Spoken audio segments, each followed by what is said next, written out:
All right, welcome back to the Dolphins Country Podcast. Before we dive in here today, be sure to like and subscribe at Dolphins Country Pod on YouTube and Spotify, whichever platform you prefer. But yeah, let's get into it. So today we are joined by Dan Day from WQAM 104.3 Radio to talk about some Dolphins. We'll be reacting to the loss that the Dolphins took against the Chargers a couple days ago, 29-27 in the waning seconds. We'll talk about Tua's post-game comments, kind of putting the team on blast a little bit there. The Dolphins' run defense woes continue. They allow another 140-yard rusher this past Sunday. And then obviously the timeline of Mike McDaniel. Like, will he get fired? Right now, we've just seen a head coach get fired. It was not Mike McDaniel. It was Brian Callahan. But where are we at 1-5 with with this coaching regime? Not even the coaching regime, really. Obviously Grier as well.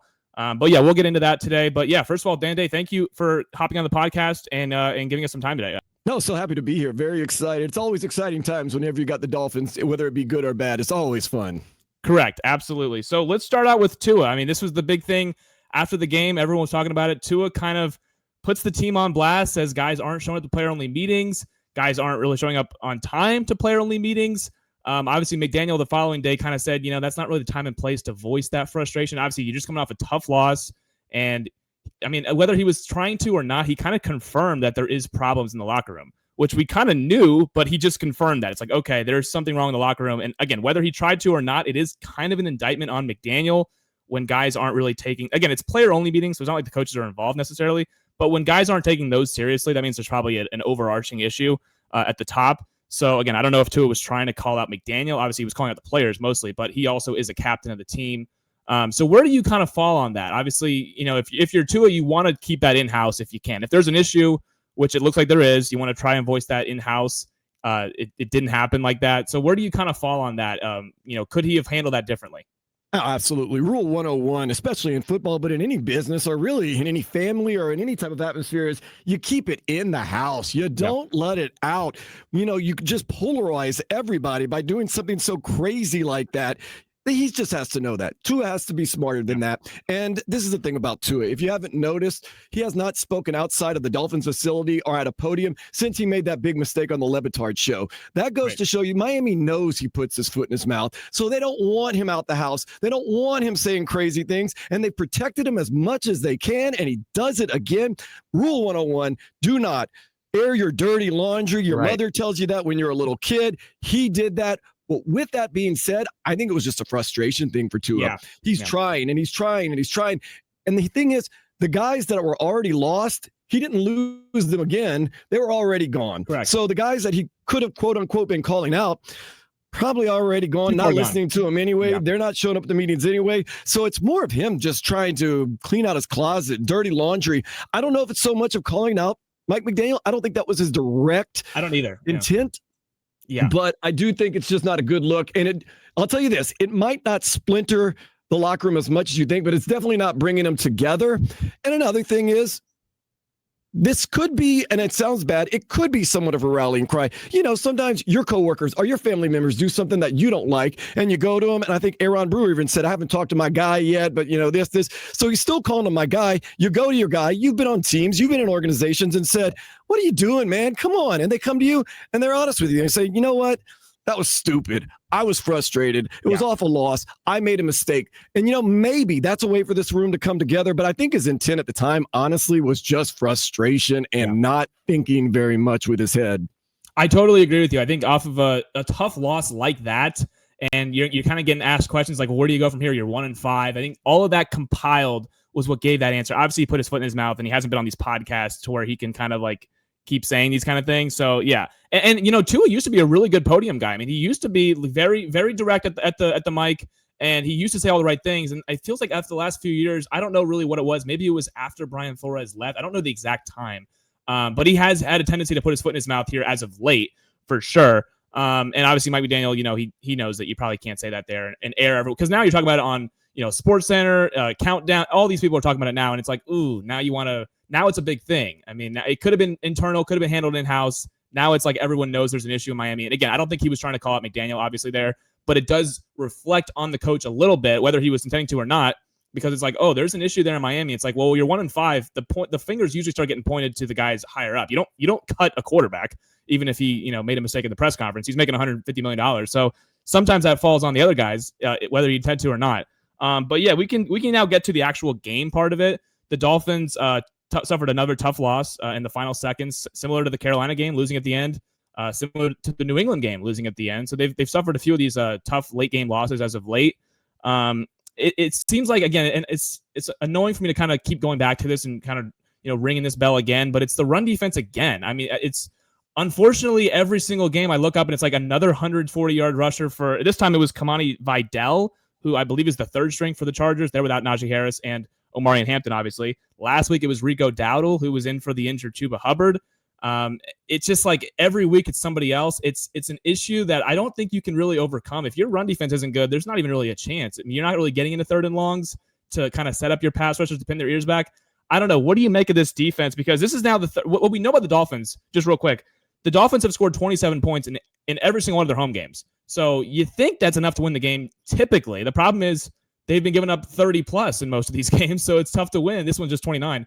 But I mean, if you keep allowing 140 yards on the ground, it's just tough to kind of win that way. What's the issue here? I don't think there's one issue specifically, but like, why is the run defense so poor? It's supposed to be a good unit this year.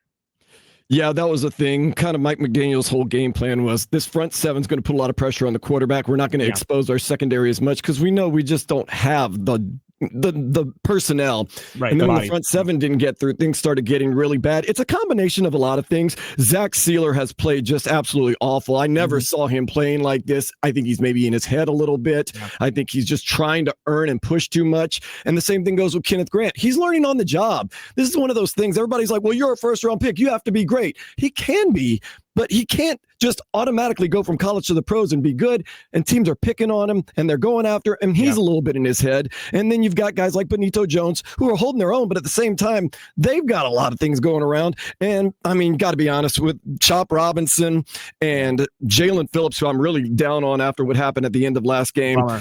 They haven't gotten to the quarterback like they've wanted to. Even Bradley Chubb, although Bradley Chubb has been somewhat more successful, just everyone has not played up to their ability this year, and it's just kind of compounded. And now I think it is one of those things that maybe they're not as talented as we thought they were, but at the same time, I think now they're pressing too much. So teams now see, oh, good, let's press this way, let's push this way. They know what buttons to push. They know, ooh, let's run at the rookie, Kenneth Grant, who doesn't really know how to play the pro game yet. And then it just kind of throws everything out of kilter. And Anthony Weaver is even sending blitzes to stop the run. Yeah. He's trying everything. But this is the thing I've noticed about this defense, and I really think it's about this Dolphins team, unfortunately, and this is a bad thing, is the will is still there.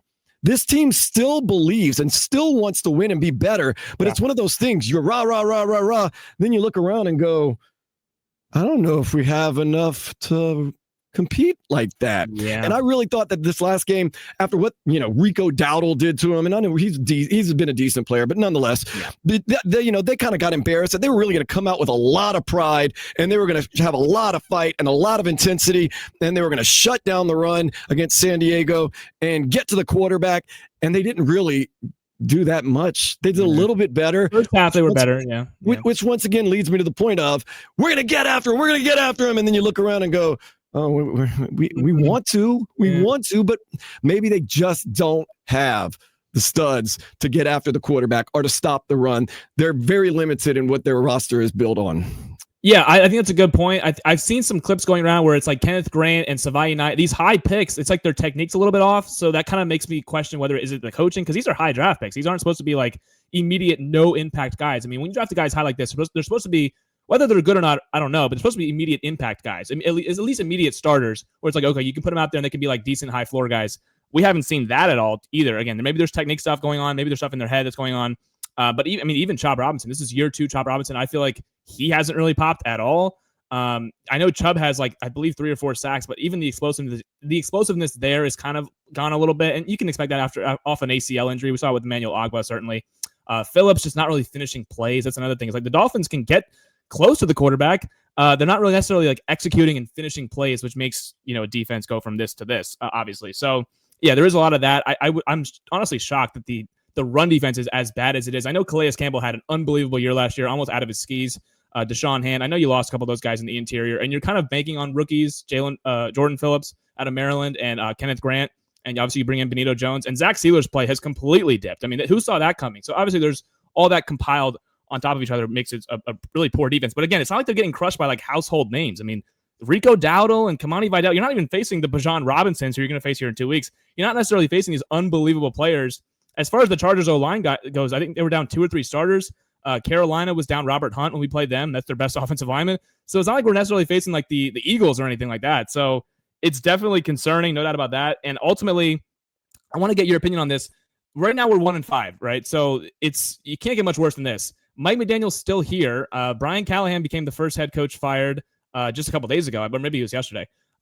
So how long do the Dolphins kind of like spin wheel this thing going on here? I mean, does it take a loss against the Browns, 1-6? Or does it take 1-7? Are they going to maybe let this thing kind of like run its course with the McDaniel thing? Or is like when can we possibly see a timeline where some move gets made, some change gets made, whether it's upstairs, whether it's Anthony Weaver, whether it's Mike McDaniel? When could we expect that possibly? Obviously, I don't have any inside sources. I don't know. I'm just saying usually historically when it's 1-5, when the locker room has known issues, I mean, Tua's airing dirty laundry, usually that's when a move gets made, just historically. When can we possibly see something like that happen? Well, for Dolphins fans that want sweeping changes, I hate to be kind of the bearer of bad news, but it's not likely anything will happen mid-season for a multitude of reasons. Number one, Stephen Ross, he doesn't like the process of firing people. He doesn't like the process of hiring new people. He likes Mike McDaniel. He likes Chris Grier. He likes the guys that are surrounding him. And the other question you have to ask is, and for the fans to say, fire Grier, fire McDaniel, right, cut Tua, do all this other stuff. How does that make you any better? No. It doesn't. You get immediately worse by throwing an interim coach. You're punting on the season, even though you're at 1-5. Yeah. And this is the thing. It sounds cool. It sounds great. But for the fans that are ride or die, they're going to be their ride or die, interim coach or no interim coach. The fans that have left already, they're not coming back because you brought in a bunch of interim coaches. So you kind of are stuck with who you have right now, and especially with the way Stephen Ross is. Now, I do think if there is an embarrassment, like the Browns steamroll you on Sunday, and you don't look good on defense, you don't look good on offense, the team is obviously checked out. Unfortunately, if someone needs to get let go, it would be a very Dolphins in-character thing to do, would be to fire Anthony Weaver, because he's not locked in like Mike McDaniel with the long contract or the extension. Right. He's not locked in with Tua with the extension. Are you really going to go to Zach Wilson or Quinn Ewers as your quarterback? Chris Grier, I'm going to tell you right now, next year, come hell or high water, is going to be in the Dolphins organization. Whoa. He might not be the general manager. He may be reassigned. Think about this. Now, this is just me theorizing. Okay. There is going to be a lawsuit between Brian Flores and the Miami Dolphins. People are going to be deposed. Do you want someone that is upset with you, a former employee, speaking in a courtroom, or do you want someone that's still working for you, still getting paid? Because there's different ways you can frame things. Right. You can frame things as, let's just say someone shows up late for work. Traffic was really bad and the front door has been not working right. Their badge isn't working. Or can you say, straight up, they woke up late. They texted me and told me that. There's ways you can frame things. So for all the people that say, Chris Greer's a problem, fire him. That's not very realistic. And like I said, getting rid of cleaning house during the middle of the season, automatically you're punting on the season and you're not getting any better. And it just doesn't seem like something Steve Ross would do. The one person, like I said, that maybe should be a little afraid would be an Anthony Weaver as a sacrificial lamb, which is totally unfair because he's, for lack of a better term, shopping in the bargain basement for some of the guys that he's gotten. Like that secondary is just absolutely bargain basement. So, but someone sometimes has to, get the hook for what's going wrong. And that would be the maybe safest, most logical one for Stephen Ross and the Dolphins. But for right now, I don't see this team completely falling. Well, when I say completely falling off the rails, not playing for each other, because they do seem like they still play for each other. And as long as they do that, Stephen Ross, I think we'll see this thing at least through the season. Now, in the offseason, terrible. No one's going to games. It's embarrassing. That's when you could see some sweeping moves as far as Chris Grier moving to a new position. And then Mike McDaniel, of course, inevitably would be let go. And with Mike McDaniel being let go, I don't know how many coaches and new GMs would want to come in and cook with their groceries, a.k.a. Tua Tagovailoa. The offseason is where I could see a lot of the changes being made. Right. Yeah, that's a good point by you because if there is a new GM, there's no ties that he has to Tua, obviously. Now, again, Tua is under contract for next year, so you really can't get out of that contract until after the 26th season. So we'll see how that goes. But it's interesting to say that you say that Chris Grier is like kind of almost a lock to still be here next year, whether it is in a GM role or in a different role, however you frame it. But and that is a good point with the lawsuit too, because obviously you don't want him to be angry off of getting fired, and then all of a sudden you have that kind of is another loophole there. But yeah, like if they just kind of like blatantly quit, if they're checked out and Mike McDaniel has lost the locker room, it's tough to say that you can't fire him. I know Ross is not usually an in-season firing guy. I know he fired Joe Philbin mid-season. They obviously had Dan Campbell take over as the interim. But like honestly, at this point, nothing's going to help the Dolphins. Like I know people say, "Oh, fire McDaniel. It's one fix away from turning the season around." I don't think they're that close. I don't think they can just fire McDaniel and promote like a Darrell Bevel or a Frank Smith to interim head coach and like turn the season around. I think this team is way farther off than people really anticipate. When you're losing games at home to the Patriots, which are kind of a shoo-in, usually you always beat the Patriots at home in September. When you're losing games to Carolina, you're losing games to the Chargers, who are without a lot of starters in their offensive line. I mean, you're not really a competitive team anyways. I don't think they're like a head coach fix away from really redirecting his ship anyways. So I'm kind of with you there. But ultimately, if they're like 1-7, 1-8, maybe he just lets it run the course with McDaniel. Weaver certainly could get the hook, no doubt about it. But it's tough to say that there's any saving the season, whether it's one move, two moves, a swift of moves. I don't think it really matters as far as this season's concerned. I mean, they're 1-5. I mean, how many teams are 1-5? Yeah, look at the roster. Look at the roster. You know, you think, and honestly, when you're on a bad an NFL team that's not very good and not producing very much, what is a coaching change really equal to? One win, one extra win, two extra wins. You're already 1-5. Like, well, we're going to change the coach and watch. We're going to win 12 in a row. It was all Mike McDaniel. No. It's not. And that's what I say on the post game all the time. Everyone's on the hook. It wasn't just the bad defense. It wasn't just the interceptions. It wasn't just Mike McDaniel, let's say, punting against Carolina. It was an amalgamation of all these bad decisions and bad plays. So to point to one single thing, that's not fair to anybody. Yeah, no, I'm with you. And kind of to wrap up here, so we got the trade deadline coming up in a few weeks. Is there any Dolphins that possibly, because we're not buyers at the deadline, to put it in baseball terms, we're not going to be buying at the deadline. I had a couple questions on my story. People were like, who should we trade for the deadline? I'm like, we're not trading for anybody, I don't think. We're not adding to the roster. I think maybe we'd be selling off parts. I mean, you mentioned Bradley Chubb earlier. I think he's got 4 sacks. Maybe if there was a time to trade him, at any level of production right now, it might be this time to trade him now to a team that obviously teams always need pass rushers as they're going into the playoffs. And maybe teams still believe that Bradley Chubb has something left in him. Obviously, he's had a decent season.